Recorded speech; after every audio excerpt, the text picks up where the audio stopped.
ambitious topic to cover in 5 minutes, so I'll do the best I can, and of course we'll be happy to answer questions afterwards. But I was asked to speak about state of GIS in New Hampshire and the GRANIT update. I'm going to choose to focus mostly on the GRANIT update, and at the end I will address the state of GIS as it relates to a specific piece of legislation that passed during the last session. So I don't know how many here are familiar with GRANIT, but just to give you a little bit of background, we're a central data clearinghouse, GIS clearinghouse for the state of New Hampshire. We're not officially designated that, but we've been operating in that capacity since the 1980s.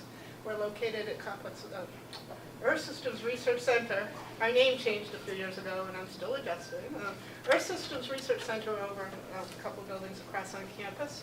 And as the data clearinghouse, the GIS clearinghouse, we engage in a suite of services that include creating, archiving, and distributing data, developing data standards as it relates to metadata, which is data documentation or methodology.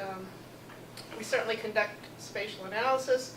We develop and host online resources, and we provide, or at least engage in providing, training and certainly technical support to our constituency of users in the state. We do all this not in isolation. We do this as a community and a collaboration of data providers and data users in the state. We work with federal agencies, state agencies, regional planning commissions, municipalities, the private sector, the educational community, and others. So I'm not going to go through this list, but I just wanted to give you a flavor of the kinds of projects we're currently engaged in. They range from our core GIS clearinghouse responsibilities to data development activities. We're currently working on an impervious surface data set, for example. We do a lot of work with FEMA on floodplain mapping, and in concert with that activity, we also engage directly with communities on understanding their flood risks. So we're considered a cooperating technical partner with FEMA and do a lot of work with them. And other projects as well that range, as I said, from data development to applications. So with that, I'm going to focus just on one piece of data development, one big news in the data development arena, and one piece of news in the data access arena, and leave the rest of you to visit the website and explore. So on the data development front, I would like to use 5 seconds of my time to acknowledge Rick Corman, who's the New Hampshire State Geologist here in the front, and is largely responsible for the state of New Hampshire having a large collection of LiDAR data here now. What I wanted to focus on, and what's really news, is this whole green swath, which is called the Connecticut River watershed in terms of how the vendor delivered data to us. But for those of you familiar with the state, you'll know that that's quite a bit more than just the Connecticut River watershed. It extends to the Winnipesaukee in the east, covers about 5,000 square miles, which is about half the state. The data was acquired in 2015. We just received it this month. And I should have started out by saying, for those unfamiliar with LiDAR, what it actually is. It's a remotely sensed data set that gives you very high resolution terrain data. So it allows us to do much more detailed mapping, in our case of floodplains, but it supports a whole range of other applications as well. So this data has been acquired over a period of time starting in 2010 or 11.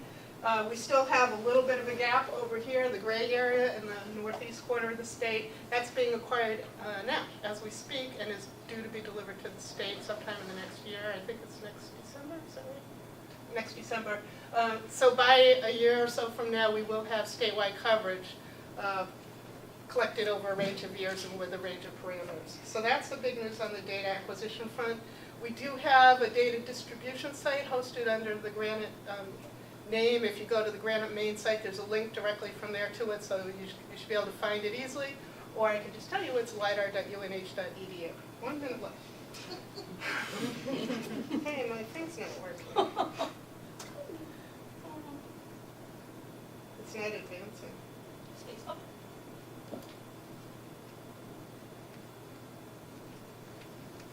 I can't read this, I'm sorry.